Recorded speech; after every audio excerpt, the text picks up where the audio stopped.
Yo, I am driving back from San Diego back to Los Angeles.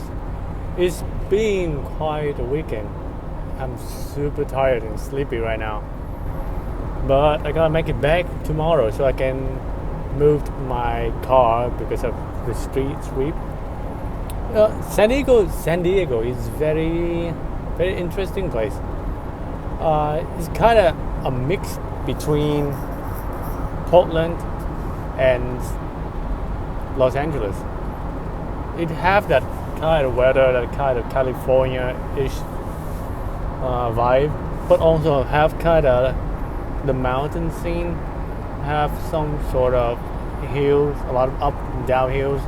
Also have some sort of like hippies vibe compared to LA, and also it's more down to earth as well. Also, it seems to be a little bit cleaner compared to. It's not 100% true that it's cleaner, but if you in LA, if you in the real rich neighborhood like Beverly Hills, Venice Beach, Santa Monica, Malibu, it's very clean, very safe.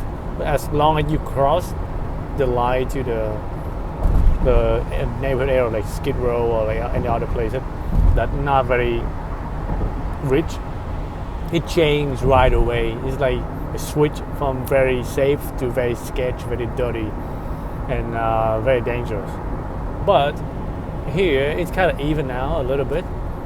So on average, I would say it's cleaner than Los Angeles, and people also less stuck up, less about materialistic, less about maybe friendlier as well. There are a lot of Mexican, a lot of people that don't speak English only speak Spanish.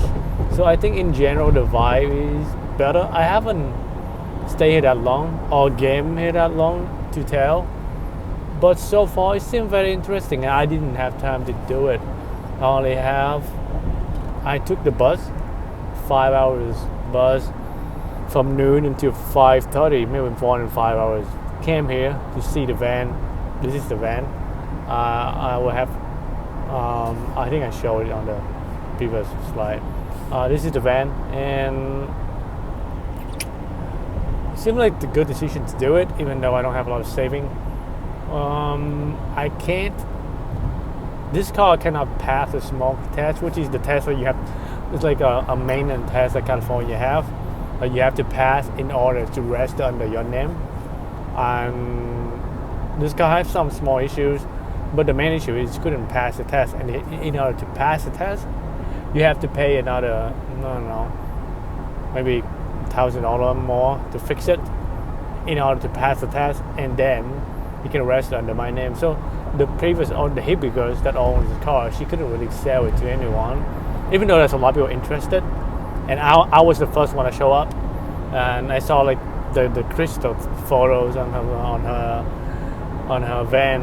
I'm like, okay, maybe she's spiritual, or maybe she would be a little bit more honest than average people. And yeah, actually turned out it was true. She was quite honest with everything, and very transparent. And I did ask a mechanic to come with me to check out the car. I paid them $120 to see the car. Give me honest advice, and oh yeah, this is a very cheap price, good price to buy, but you have to register under your name, so you have to fix it somehow. Or another interesting fact I learned about what they do is you can get a under the table smoke check. It's kind of like a fake one under the table, I don't know, but you can do that, and you can register the car under your name and keep using it legally. So that was the first option I would consider. Either fix it for $1,000 plus, or pay $700, drive in this condition, which is fine. They have some small oxygen leak, it don't matter. Or pay that under the table smoke and register the car under my name and use it. But the problem is I couldn't sell it, because when you want to sell it, you have to do the real smoke check. And it's only in California. And we kind of figured that out on the spot. So I asked the mechanic, hey, what if I register the car in Portland, Oregon, or Washington? Would that work? He's like, yes, they don't require smoke check other states. This is California, the only state. So I was like, okay, I could get a car for the low price drive it to Oregon or Washington, or maybe Washington when my parents visit, and register the car there under my name, and then drive it back down here. I have to go there anyway. So that's another thought I'm doing. So we might do that. Back to gaming. Back to San Diego. Beside the car, which been a very exhausted weekend, just to deal with all those shit, and slept in the van, which was not ready to be slept here, and but about San Diego, I would say the vibe was cool. I'll probably come back to see how it's turned out. If stay here for a few weeks, how the girls like, how the weather like. The food is great. Food is so good. The price so cheap, much better compared to LA. This is good. Maybe LA. I haven't gone into the part that a lot of Mexicans live or the neighborhood that have good food, but I did look up some good review food here and there, and I tried out. It's pretty average compared to San Diego. San Diego was like mind-blowing good. From the seafood that I have today, the seafood taco trucks, and to just a random taco trucks that I found on Google Maps next to Costco, because everything kind of closing, about to close after I got my gas, and I just picked the nearest one because I was tired and hungry, and that one turned out was so good as well, and it's only costing me $9 for that much of meat and food and the quality. It's so good, man. If you want good Mexican food, you gotta go to San Diego. LA it's nothing compared to this. I think LA used to be good, but then so many rich people live there, and then they just become like a restaurant culture. Like you pay $50 to $100 for a meal, that not even that quality. One of my friends took me and another guy to the very luxury restaurant that I don't know, they paid like $80, $100 for a steak, and the steak looks so average, not even that good.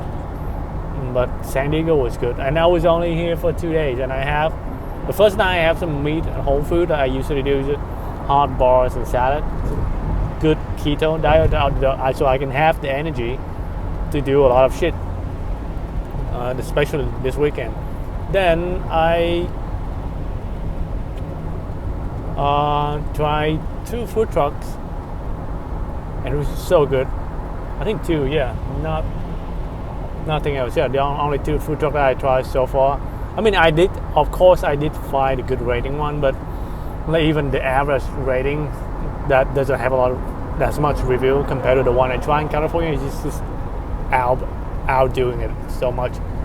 Yeah, so far the vibe is good. The girls, I don't know, I talked to a few girls. I didn't have much time or that energy to do it. I didn't see many people. I went to downtown today a little bit early, 10, 11, quite dead. Went to, I wasn't extensively going here to game, so I couldn't really tell the quality of girl compared to LA. But in general, I have a good feeling about people in general and the vibe in general, so I think girls would be a little more down to earth here compared to that. Of course, it's still America, as Tom and the one podcast of Tom and I think Mr. A and Mr. Z, I forgot who it was, that they discussed the hottest place today in the world. Like America is the top hottest one. But I mean, if you live here, then you make the best of what you could, right? So I'm driving back to LA right now with my new van. I don't know what's gonna happen. I can't register the car under my name. The car doesn't have any insurance. It is living on the edge. If not, I'll drive back to Washington, register it, fix it up, or sell it up there. That's another option as well. So even though, because this van they only have the driver seat, everything else threw away. They have the solar panel, they have the fridge, they have the bed frame, the mattress, so and shelf that the hippies got built. Of course, our uncle, yes, I did try to hit on her, but that's a very interesting story. And yeah, so my mind tried to sell it. I don't know. And how did I got into this van? The girl that's selling this van, she bought it for $3,000 from a guy that moving to Spain to teach, and he'd been on this car for a few years, and he took care of it well. He converted it, and she bought it for $3,000, which is kind of a good price, because it's already a good price when she purchased it, because he has to go to Spain quickly to take the job, so he kind of let it go for a good price. With some issues, I think after she bought it, a few days later, the engine light come off. So I think she kind of got screwed over a little bit, and now she couldn't get the smoke test. And then now she met the guy in Mexico years ago and only doing texting and writing letters, kind of hippie things. And then he came to visit her for a month, and now she decided to go to North Carolina with him and move in with him and getting married to buy some land. Like, dude, like that, like very super hippie things to do. And that's why she's selling this car quickly, because she have to get rid of it and fly to her new husband to be after a month being together physically. Yeah, so that's the story. How I got into this, I didn't know. I was at the office browsing some vans just for fun, and I saw this such a good deal. And it was a good deal when I got here. I just got stuck in the registration situation. I had the title, so it's kind of legal, but it's kind of not really legal to be driving this without the registration or insurance. But if I get out of California, that's fine, because I just bought a car, so I have to register it somewhere else.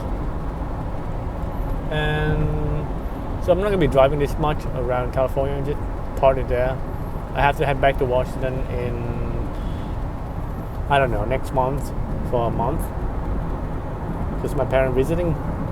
And maybe stop by Portland to see, or Eugene to see a girl, some hippies girl I met.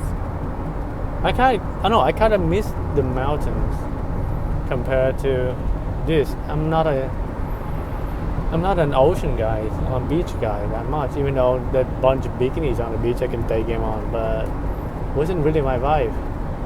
I'm more active and more lively when I'm up in the mountain. Maybe I lived there for too long. But I was there for 7 years, but that was a lot better versus when I was in Texas and Louisiana, or even in Vietnam. So I think I don't know. I can't come back to the mountain yet, because I can't afford to rent there, and there's no way to live in your car there because it's too cold. So the only good place to do van life is in California, Southern California. So I'll be here until I figure out next step, or next job. If I could make a passive income with this van, then they have some cash and I can do some side businesses or anything else on the side.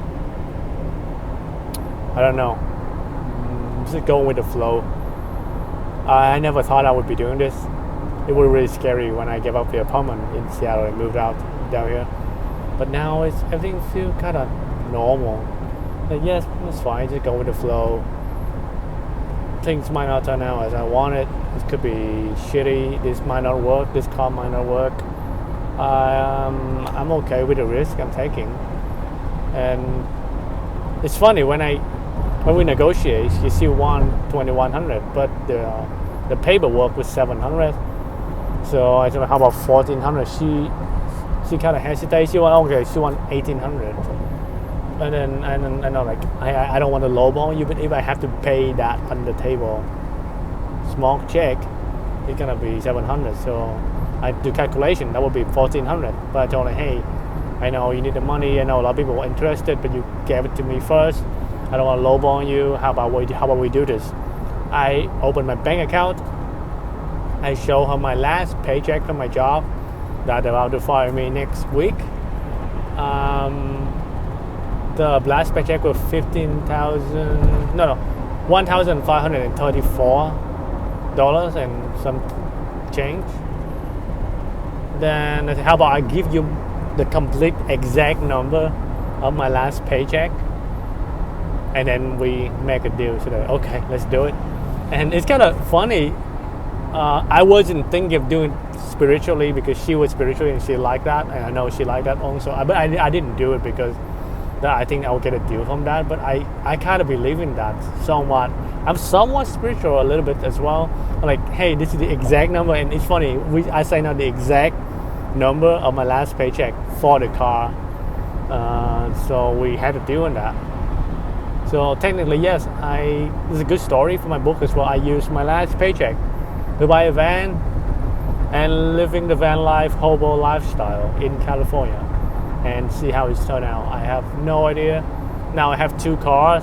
I have my Camry, which I already find to live in. I didn't really need this, but I feel like I needed to buy it.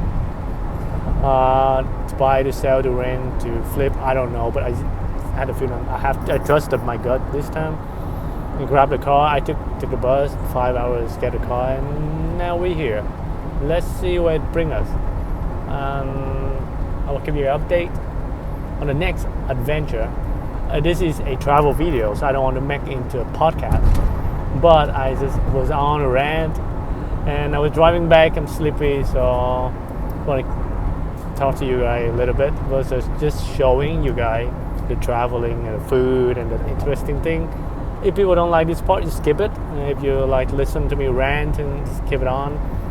Let the video a little bit longer. I need I think 4,000 people watching and 1,000 subscribers just to make some ad revenues. Maybe $50 a month, $100 a month is fine. Living in a car, I don't need a lot of money. So get me up to 1,000 subs, and so I can monetize and make some gas money, tacos money, whatever. But I will see you guys in the next adventure. I know when it's gonna happen. Also, one more thing before you go. Oh, dang it. That is the things I don't have a lot of adventure vlog like Tom did, because I didn't just drive around in the van full time, live in the van, even off grid, to meet girls and just travel, see new places. I wanted to do that. I will do that in Europe. I might do that here in the future.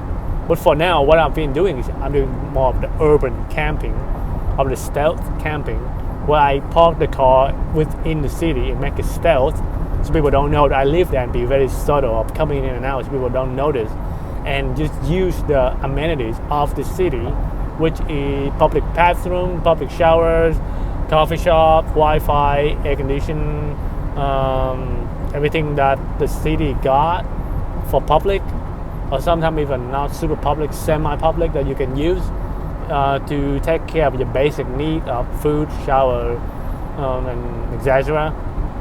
So that's what I've been doing, more of an urban camping style versus most of van life people are doing, because I see most either the off-grid, they're on the totally $50,000, $100,000 van. They just keep going, driving around, making YouTube video, or people just stay on the street and homeless and live in the car and look very bad. And I'm kind of in between of those. I kind of rent now a co-working space, an office. I kind of have myself a little bit together, not too homeless, but also I'm not super off-grid either. So I'm kind of hybrid between homeless and van life. I'm not sure what it means, if you understand what I mean, but that's what I've been doing so far, and that's what I started doing since a few years ago when I did my first road trip. That's what I did, and I'll probably go more deeper into this topic on how to do the urban camping and stealth camping versus the off-grid camping. Yeah, I'll do that. Maybe we did one lover versus provider. Maybe we do another one on off-grid camping versus urban camping. Pros and cons. Which one is better for you? Which one you like more? Which one for your lifestyle? So I will make, yes, that's a very good idea. I will make a topic on that. I will do a van review sometime soon. I had a short clip of the van posted in this vlog. I will maybe do a more deep dive on both of my Camry and this van, minivan. It's not even a van, it's a minivan to be correct. But then, yes, I will see you guys in the next video. So because I don't travel a lot like this, so I don't have a lot of travel vlog to put out. I try to make video as to record and make content as soon as I'm going somewhere and doing something that out of the ordinary, that not just go to work, go to coffee shop, work on my business, work on my resume, and then go back to the car and sleep. That's all I've been doing for the last week or two. Or gaming, and then that's it, go home. That it's like a normal guy with a house. I don't have anything interesting to share when I'm doing urban camping like this versus being on the road like this and being off grid, be on the road, travel different state, different city, talk to new girls, try new food, seeing new people, seeing new places. So it's not much to share. That's why you guys don't see me post a lot lately. Also, I'm trying to work on myself, work on my business a lot. And I took on one client for coaching, just to help them out and just starting out doing that. I also needed some cash to pay for the expenses. So yeah, and I want to help beginners to get into intermediates as well. So if you are interested in need help, hit me up, because most of the guy online is so advanced, and if you want to take a boot camp, you should get to intermediate level before you take the boot camp. Otherwise, you're not gonna learn anything. A little bit ding ding ding, a little bit upsell right there. But beside that, no, everything good. I'm still figuring things out. I will post the next adventure as soon as it happens, or the next notch, the next girls that I'm going to see. Then I'll post it. You'll see me next on the next episode. I will see you guys in the next episode. Ta-da.